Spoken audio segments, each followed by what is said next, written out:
Bonjour à tous et bienvenue à Catch Club. On se retrouve pour l'épisode de Raw du lendemain de WrestleMania et comme vous le savez, chaque année, lors du Raw du lendemain de WrestleMania, on a le droit à des débuts, on a le droit à des retours, on a le droit à des surprises. C'est un petit peu en fait le lancement de la nouvelle saison de la WWE. Donc c'est parti, on passe directement au résultat et le show démarre avec la vidéo de l'arrivée de Bobby Lashley et MVP à l'arène hier soir. Quand le champion WWE est arrivé à l'arène hier soir, il y avait plusieurs catcheurs qui l'ont applaudi. Puis rapidement il a été interrompu par Riddle qui était sur sa trottinette, et comme d'hab Riddle venait sûrement de manger un sandwich, donc il racontait un petit peu n'importe quoi, il posait plein de questions à Bobby Lashley et au final il le challenge, il souhaite affronter le champion ce soir à Raw. Mais Lashley répond que déjà ce soir il est là pour célébrer, puis il rappelle que lors de WrestleMania il a battu Drew McIntyre, alors que Riddle a perdu face à Sheamus, donc il ne comprend pas pourquoi est-ce qu'il souhaiterait affronter un loser comme Riddle. Mais Riddle a continué à saouler Lashley jusqu'à ce qu'il n'en puisse plus, et là le champion a pris la tête de Riddle et il a explosé sur sa trottinette. Puis Bobby Lashley donne rendez-vous à Riddle plus tard ce soir dans le ring. Ensuite nous avons les commentateurs qui nous accueillent à Raw et pour info cette semaine on a des changements au niveau des commentateurs de Raw et de SmackDown.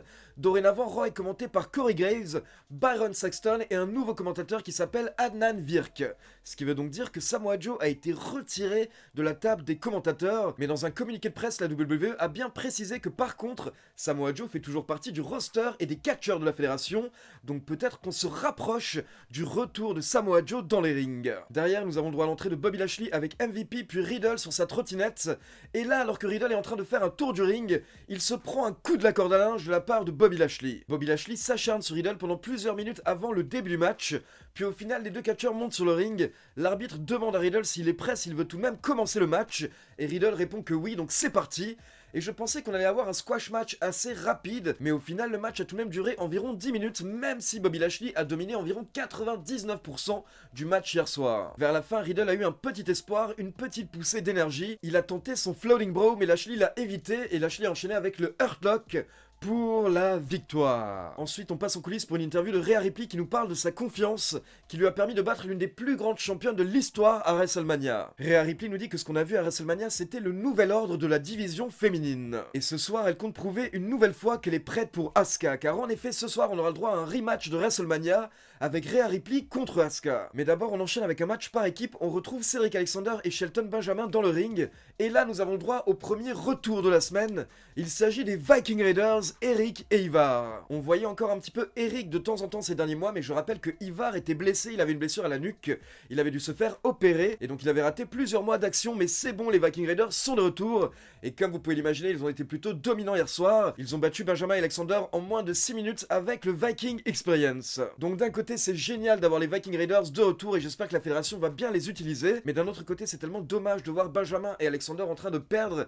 et surtout de les voir en dehors du Hurt Business. D'ailleurs pour info, il y a quelques jours, Bobby Lashley a fait une interview hors personnage où il a expliqué que ça lui a brisé le cœur que Benjamin et Alexander soient jetés du clan. Ensuite, on passe en coulisses pour une interview d'Asuka qui nous dit que lors de WrestleMania, Rhea Ripley a montré de quoi elle était capable, mais ce soir, c'est Asuka qui va nous montrer de quoi elle est capable. Donc Asuka nous assure qu'elle est prête pour Rhea Ripley et ce soir, elle va récupérer son titre. Puis nous avons le droit à un nouveau retour, il s'agit de Charlotte Flair de Queen, qui est de retour à Raw hier soir. Charlotte monte sur le ring pour nous faire un speech et elle nous dit qu'habituellement, le lendemain de WrestleMania, elle est toujours heureuse, elle est contente, elle a le sourire.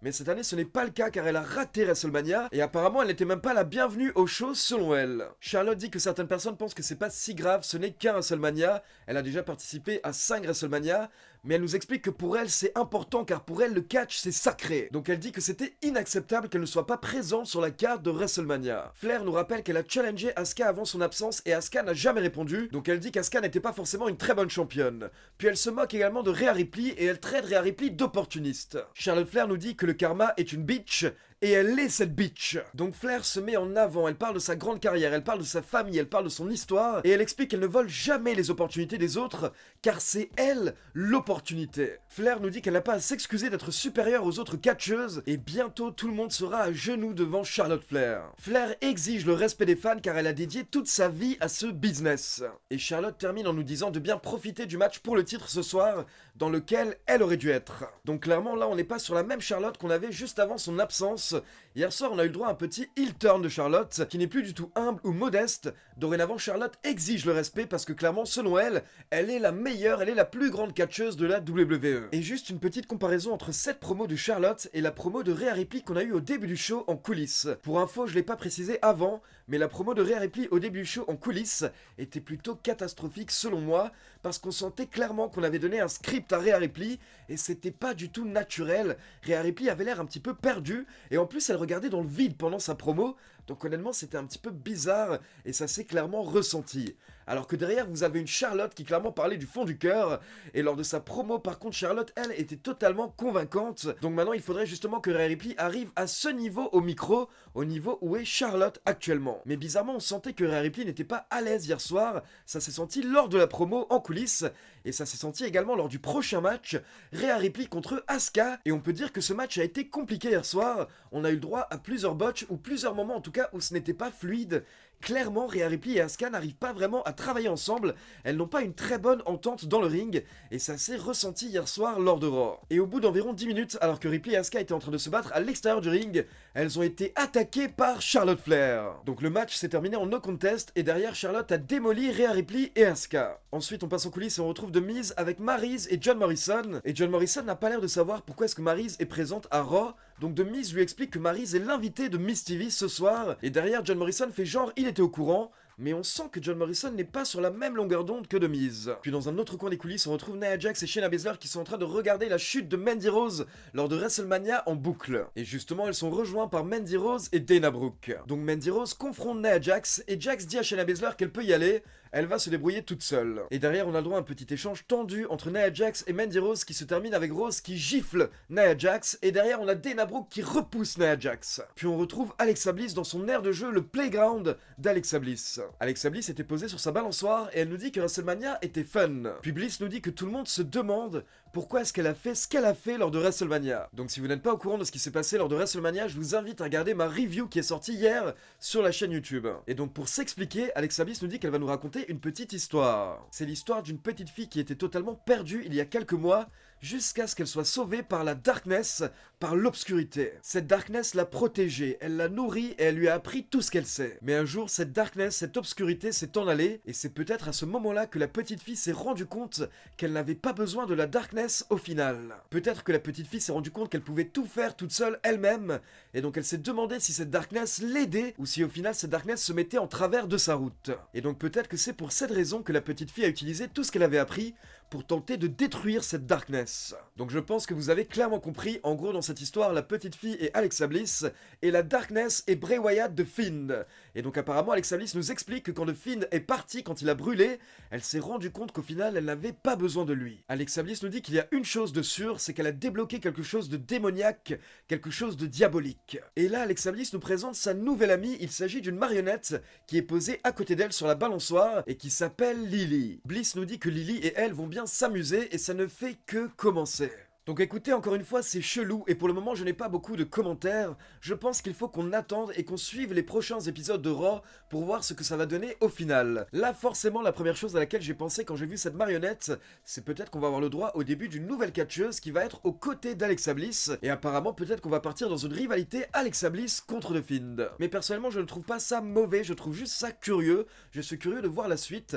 Par contre, j'ai vraiment peur du résultat, parce que souvent quand on a de grosses attentes avec ce genre de storyline un peu dark, et bien à la fin on se retrouve un petit peu déçu. Ensuite on retrouve The Miz, John Morrison et Maryse dans le ring pour Miz TV. Et au début on a The Miz et Maryse qui font la publicité de leur show de télé-réalité, puis ils sont interrompus par Damian Priest. Donc on a le droit à un petit échange entre The Miz, Morrison et Damian Priest, puis The Miz dit que ce soir il veut affronter Damian Priest, mais Morrison dit que lui aussi. Donc ils ne savent pas comment faire, donc là Maryse intervient, et elle propose bêtement un handicap match 2 contre 1, et Damian Priest accepte. Donc on enchaîne avec Damian Priest contre The Miz et John Morrison. Donc forcément c'était compliqué pour Damian Priest qui était à 2 contre 1, mais il s'est super bien défendu face à The Miz et Morrison, et au final il a fallu une intervention de Maryse pour que The Miz puisse effectuer le tombé en cédant des cordes, et pendant ce temps Maryse tenait également ses jambes pour ajouter encore plus de pression, et donc ça a mené à la défaite de Damian Priest, mais malgré tout, Damian Priest qui ressort grandi de ce match, car il a fallu que The Miz, Morrison et Maryse se liguent contre lui pour pouvoir remporter le match. Et pour l'anecdote, à la fin du match, il faut savoir que Damien Priest avait déchiré le pantalon de The Miz. Donc une fois que The Miz est en train de remonter la rampe, Maryse essaye de cacher son corps. Et là, Maryse est tombée en se prenant les pieds dans le pantalon de The Miz. Donc on enchaîne les chutes ces derniers jours. Et justement, on enchaîne avec Nia Jax et Shayna Baszler contre Mandy Rose et Dana Brooke. Et l'histoire de ce match était les chutes de Nia Jax, qui a glissé une première fois en début de match et une deuxième fois vers la fin du match au bord du ring. Mais bien entendu, par contre, ces glissades étaient prévues, c'était dans le script, et c'était pour que Mandy Rose puisse se moquer de Nia Jax. Sauf que vers la fin du match, après sa deuxième glissade, Nia Jax est enragée. Donc elle remonte dans le ring pour se débarrasser de Mandy Rose et Dana Brooke. Et là, Mandy Rose et Dana Brooke préfèrent prendre la fuite, elles se barrent, et donc elles perdent le match suite au décompte de 10 de l'arbitre. Et donc honnêtement, j'ai trouvé cette situation un petit peu étonnante, car habituellement, les gentils, les faces ne fuient pas face aux méchants. Ensuite, on retrouve MVP dans le ring qui vient nous parler de la victoire de Bobby Lashley à WrestleMania, mais MVP a été interrompu par Drew McIntyre, Randy Orton et Braun Strowman, et bien entendu, ces trois catcheurs veulent un match pour le titre WWE. Donc au final, Adam Pearce a fait son entrée et il a annoncé Randy Orton contre McIntyre contre Strowman lors du main event de Raw, et le vainqueur deviendra le challenger numéro 1 pour le titre de Bobby Lashley. Ensuite, on retrouve Elias et Jackson Ryker dans le ring et ils veulent chanter une chanson en l'honneur de Shane McMahon, mais ils sont rapidement interrompus par le New Day et donc on enchaîne avec Kofi Kingston et Xavier Woods contre Elias et Jackson Ryker. Et bien entendu, ce sont les anciens champions par équipe, le New Day, qui ont remporté ce match. Ils avaient besoin d'une bonne victoire après leur défaite lors de WrestleMania. Puis on a le droit à une petite promo de Randy Orton en coulisses. Orton qui nous explique qu'il a été distrait ces 6 derniers mois, mais maintenant c'est terminé. Depuis sa victoire à WrestleMania, il s'est débarrassé de The Fiend et de Alexa Bliss. Donc maintenant il vise à nouveau le titre WWE et il sait qu'il peut le remporter grâce au RKO. Puis on retrouve Bray Wyatt, le gentil Bray Wyatt, de retour dans la Firefly Funhouse. Bray Wyatt dit que ça fait du bien d'être de retour avec ses vrais amis. Donc bien entendu, c'était un petit message pour Alexa Bliss. Et là, on a la marionnette Abby the Witch qui intervient en disant que de toute manière, elle ne supportait pas Alexa Bliss. Bray Wyatt nous dit qu'il se sent super bien et que ça pourrait être un nouveau début pour lui. On pourrait avoir le droit à une nouvelle saison avec de nouveaux amis et un nouveau Wyatt, car il a l'impression de renaître. Mais Bray Wyatt précise également que il va faire son retour. Donc honnêtement, la Firefly Funhouse était assez courte cette semaine, on n'a pas eu énormément d'informations. Mais apparemment, on va avoir le droit potentiellement à une renaissance de The Fiend et de Bray Wyatt. Puis on passe au main event de la semaine, McIntyre contre Orton contre Strowman. Et c'est Drew McIntyre qui remporte le match en environ 12 minutes avec une Claymore Kick sur Randy Orton. Donc c'est officiel, McIntyre affrontera Bobby Lashley lors du prochain pay-per-view pour le titre WWE. Et pour info, le nom du prochain PPV a été légèrement modifié, car le prochain pay-per-view ne s'appellera pas Backlash comme chaque année, il s'appellera WrestleMania Backlash. Mais attention, ce n'est pas terminé, car après le match, alors que McIntyre est en train de célébrer, on a le droit à l'entrée de MVP. Donc McIntyre se tourne vers la rampe, vers MVP, et là, il est attaqué par derrière, par T-Bar et Mace, les deux anciens membres de Rétribution. T-Bar et Mace portent un double chokeslam à Drew McIntyre, et donc le show se termine avec les commentateurs qui se demandent si MVP était au courant, et si c'est MVP qui a engagé T-Bar et Mace. Donc attention, peut-être qu'on va avoir le droit à un mix de l'ancien Rétribution et le Hurt Business, ça nous donne donc le Rétribusiness.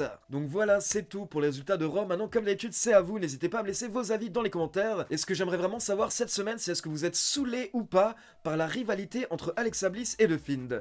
Est-ce que vous trouvez ça intéressant ou est-ce que ça vous a totalement saoulé? Et comme d'habitude, n'oubliez pas de liker la vidéo, de vous abonner à la chaîne et de cliquer sur la petite cloche pour être informé de la sortie des prochaines vidéos. Ciao tout le monde!